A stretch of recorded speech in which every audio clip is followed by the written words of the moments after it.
네, 기다리셨습니다. 광고 끝나고 만나겠다고 미리 말씀드렸죠. 최재성 전 청와대 정무수석 연결돼 있습니다. 수석님 안녕하십니까? 안녕하세요.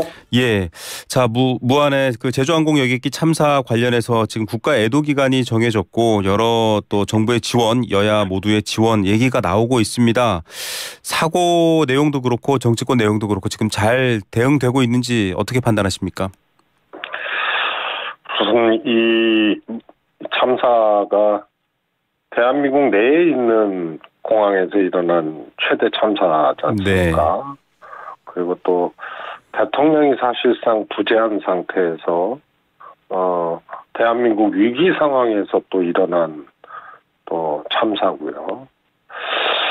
그리고 이게 있을 수 없는 일이 이제 일어났는데, 네. 그러니까 이제 항공사, 항공기, 공항, 그다음에 운행, 그다음에 관리 감독까지 총체적으로 이번에 사고 원인을 잘 분석을 하고 또 그 결과에 따라서 분명하게 책임을 물어야 되고요. 네. 그다음에 향후에 이제 재발 방지할 수 있는 그런 노력까지 이번에 과제가 안겨진 그런 것이 아닌가 싶습니다. 네, 누구도 상상하지 않았고 또 누구도 감히 생각할 수 없었던 사고였기 때문에 이후에 어떻게 이 사고에 대한 수습과 예방이 있느냐 중요하다라고 요점을 말씀해 주셨는데 유족들 입장에서는 좀 지금 불편하다는 얘기들이 종종 보도가 되고 있습니다. 정부가 희생자를 냉동 컨테이너로 모시겠다고 해놓고 좀 제대로 안 되고 있다라는 얘기도 어제 보도가 됐었고요. 이런 시기에는 사실 작은 것들도 굉장히 크게 많은 국민들에게 좀 분노와 지탄의 대상이 될 수도 있잖아요. 좀 이런 것들에 대한 조언도 한마디 해주신다면요. 우선 지금 이제 이 중대본이 이제 가동이 되고 있습니다만, 네. 사실 이제 이제 국토부와 이제 행안부가 있지 않습니까? 이번 사고는 이제 국토부가 네. 해당 부처일 수 있는데 보통 이제 재난이라든가 이런 게 이제 중대본이 가동이 되면 이제 행안부 역할이 이제 가장 이제 중요하게 네. 대두가 되거든요. 네. 그런데 지금 최상목 일단 권한대행이 네. 기재부 아닙니까? 예. 기재부 장관. 네. 그 다음에 이제 총리가 부재하잖아요. 탄핵을 당했잖아요. 그래서 부총리가 지금 대행을 하고 있기 때문에 대통령이 사실상 직무가 정지되고 부존재한 상황이거든요. 지위는 유지되고 있지만. 그 다음에 총리도 없고.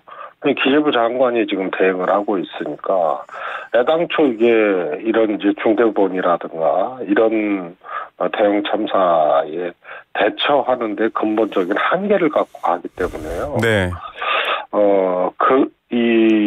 이제 혼선이라든가 대응 과정의 이제 어려움이 좀 불가피한 그런 이제 근본적인 어떤 문제가 좀 있는 그런 상황이라고 봅니다. 네. 그러니까 이제 여러 가지 이제 브리핑도 이제 중앙에서 하는 문제 이런 문제에 대해서 유족들이 문제 제기를 하고 네. 이런저런 이제 혼선이 불가피해지는 거죠. 예, 이게 사실은 부처를 통합하는 컨트롤 타워의 문제를 얘기를 해줬는데 최상목 대통령 권한대행에 대해서 이거는 뭐 헌재도 지금 정확하지 않은 표현이다, 잘못된 표현이다라고 얘기했습니다. 대행의 대행은 없다. 그냥 대통령 권한대행일 뿐이다. 이렇게 정리를 해줬습니다만 앞서 말씀하셨던 것처럼 지금 뭐 행안부를 비롯해 좀 대행 체제라는 게 불안 요소다라고 지적을 해주셨거든요.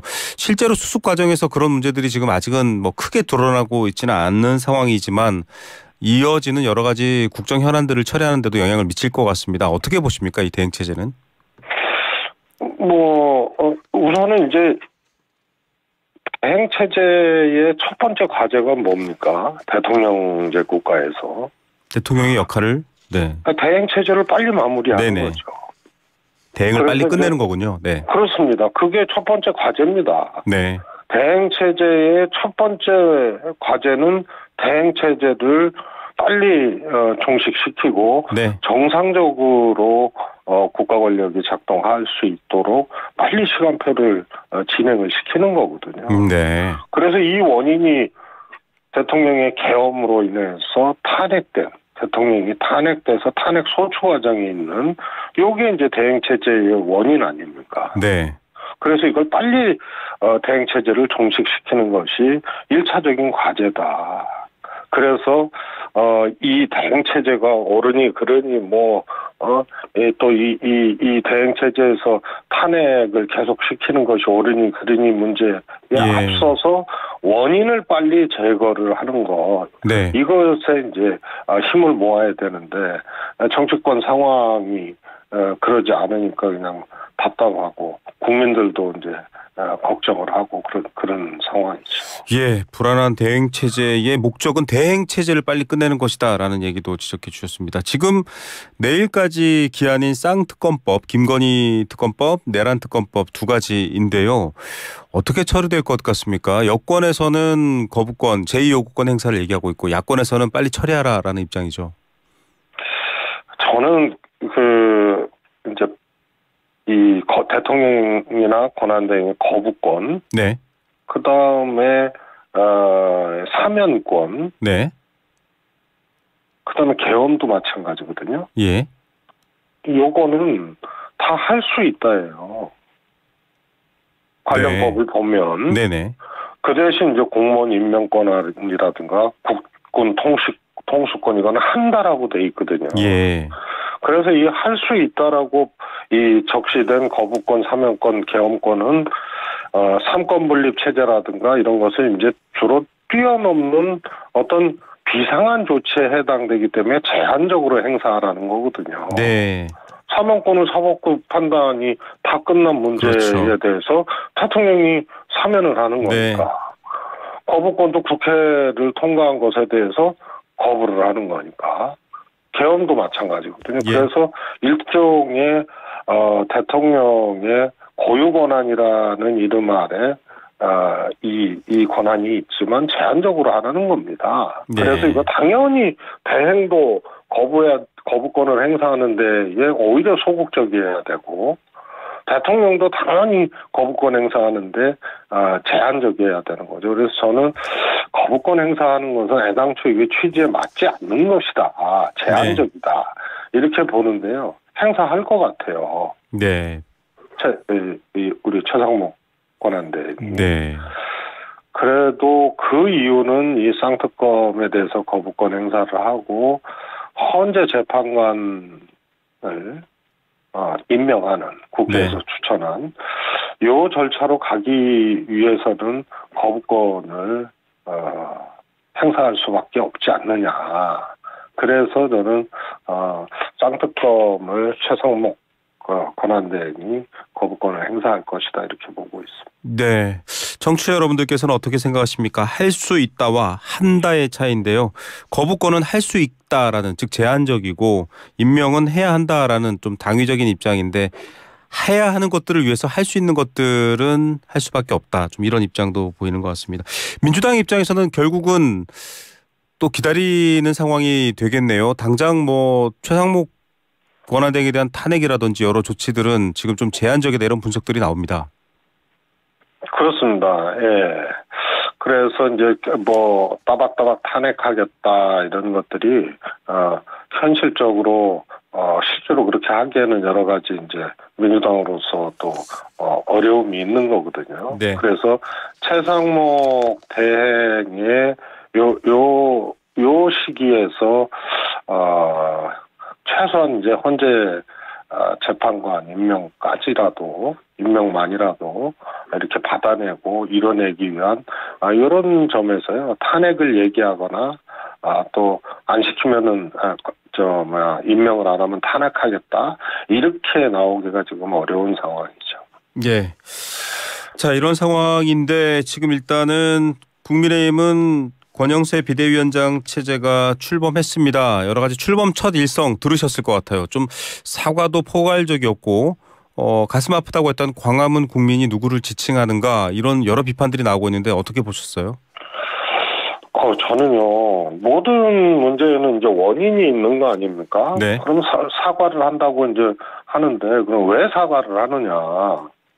이게 이제 계엄 때문에 불법적 계엄 때문에 이루어진 거 아니에요? 네. 지금 상황이. 그러니까 계엄에 대해서 사과를 해야 돼요. 근데 왜 국민의힘이 대통령의 불법적 계엄에 대해서 사과를 하느냐. 국민을 놀라게 하고 국민을 황당하게 만든 게 이게 계엄 아니에요. 그런데 대통령을 배출한 정당이기 때문에 공동운명체고 그래서 집권여당이라고 하는 거거든요. 그래서 대통령과 함께하는 집권여당으로서 이 계엄을 통해서 국민들에게 걱정을 끼쳐드리고 국민들을 혼란스럽게 한 이것에 대해서 그것에 대해서 사과를 해야 돼요. 네. 그런데 그걸 그 다음에 이제 그러면 왜 사과하느냐? 계엄 때문에 왜 사과하느냐면 불법이면 불법, 이 위헌이면 위헌에 대해서 해야 되는데 지금 그런 얘기를 뭐 기대하는 것 자체가 난망할 정도로 지금 국민의힘이 지금 황당하게 지금 대처를 하고 있는 거고요. 그 다음에 탄핵에 대해서 사과도요. 탄핵에 대해서 뭘 사과하는 건지 모르겠어요. 네. 그러면은 이제 해석이 탄핵이 국회에서 탄핵을 막지 못한 것에 대해서 사과했다에 더 방점이 찍히는 거죠. 네. 그 다음에 광화문에 추운 날씨에 나온 국민들을 보고 가슴 아팠다. 그리고 그거 기억하겠다. 이거는 윤 대통령 탄핵하라고 얘기한 그런 이 국민들을 향해서 한 얘기가 아니고 탄핵 반대한 국민들을 향해서 한 얘기로 해석이 되잖아요. 네.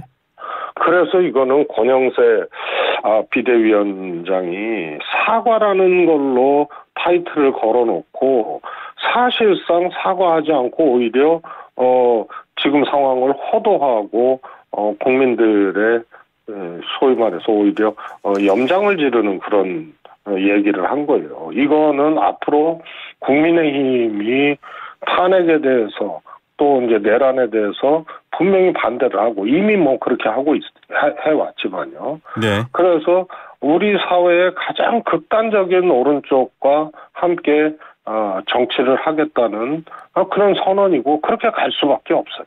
예. 그래서 매우 이거는 사과를 위장한 이거는 국민 염장지르는 그런 내용이고요. 예. 그리고 앞으로 국민의힘 정치가 우리 사회의 가장 오른쪽에 가장 극단적인 주장을 하는 그런 사람들과 함께 하겠다는 선언이죠. 권영세 비대위원장 체제의 국민의힘 가장 또 극단적인 오른쪽과 손을 잡으려는 것이다 이렇게 총평해 주셨습니다. 비상계엄 내란 혐의 수사 상황도 좀 봐야 될 것 같은데요. 지금 검찰의 김용현 전 장관에 대한 공소장에 보면 총을 쏴서라도 문을 부수고 들어가 끌어내라. 문짝을 도끼로 부수고라도 안으로 가라. 4명이서 1명을 끌어내라. 계엄 안 되면 2번, 3번 계엄령 하겠다라고 했는데 윤 대통령 측에서는 거짓 주장이다라고 지금 얘기를 하면서 지금 체포영장이 청구되어 있는 상태잖아요. 반박하고 있습니다. 어떻게 판단해야 될까요? 저는 이제 그 내용이나 표현상에 액면 그대로 사실대로 그게 보도가 되고 적시가 된 건지 네. 이런 것에 대한 것은 이제 표현상의 문제들을 가지고 그렇게 할 수는 있을 수 있다고 봐요. 네네. 그런데 이것의 핵심은 계엄 과정에서 대통령의 직접 지시 이런 것들이 확인되는 거거든요. 네. 포인트는. 그래서 그것이 살벌한 표현이고 총을 쏴서라도 문을 도끼로 부수고라도 이런 표현이 아니더라도 이것에 기든 아니든 핵심적인 것은 포인트는 대통령이 직접 지시했다는 거예요. 네, 이게 비유던 어떤 것이든 대통령의 직접 지시로 국회의 기능에 대한 방해라든지 여러 시도가 있었던 그렇습니다. 것이다. 이 얘기신 거죠. 예. 그리고 이것이 한 사람이 아니고 사령관 여러 사람의 이 증언으로 또 진술로 확보된 것이기 때문에 네. 대통령의 직접 지시라는 것은 그렇기 때문에 거기에 이제 주목해서 이것을 봐야 되는 문제인데 김용현 씨가 오히려 그 뒤에 그 이재명 대표라든가 한동훈, 박주민 등을 또 고발했습니다. 포고령 위반. 고발한 거는 네. 정말 이건 스스로들이 이제 합법적이었다. 네. 계엄은 온당했다. 이런 이제 것을 주장을 하는 그런 하나의 방편으로서 이제 거꾸로 이제 고발을 한 건데요. 예. 이제 좀 한심한 것이 포고령 위반으로 고발을 했어요. 예. 그래서 그거는 계엄의 적법하다고 주장하는 김용현 씨 등이 법적으로 고발의 사유로 엉터리 포고령 위반이라는 것을 들고 나왔다는 게 코미디 같기도 하지만 일종의 조금은 뭐라 그럴까요? 자신들의 어떤 주장 이 자체가 좀 어떤 정상적으로 이해할 수 없는 주장인데 그것에 빠진 결과가 아닌가 싶습니다. 예, 지금 공수처가 포함된 공조본이 윤석열 대통령 체포영장 청구를 했습니다. 서울 서부지법이 30시간 가까이 지금 결정을 아직 안 내리고 있는 상황이긴 한데 어떻게 될 걸로 전망하십니까? 저는 체포영장 발부가 된다고 보고요. 네. 발부해야 된다고 또 보고 있습니다. 우선은 지금 윤석열 대통령이 차근차근 본인에게 어떤 불리한 그런 흔적들을 남기고 있는 거거든요. 그게 헌재는 기존에 이제 송달 서류 같은 거 수령을 아예 그냥 거부를 하고 이런 절차라든가 그 다음에 이제 수사에 대해서 출석 요구라든가 이거 벌써 이제 3번 지금 출석하지 않고 뭉갠 거 아니에요? 그러면은 결국 이것이 체포영장도 발부하는데 본인이 이제 근거를 또 제공한 셈이 될 거고요.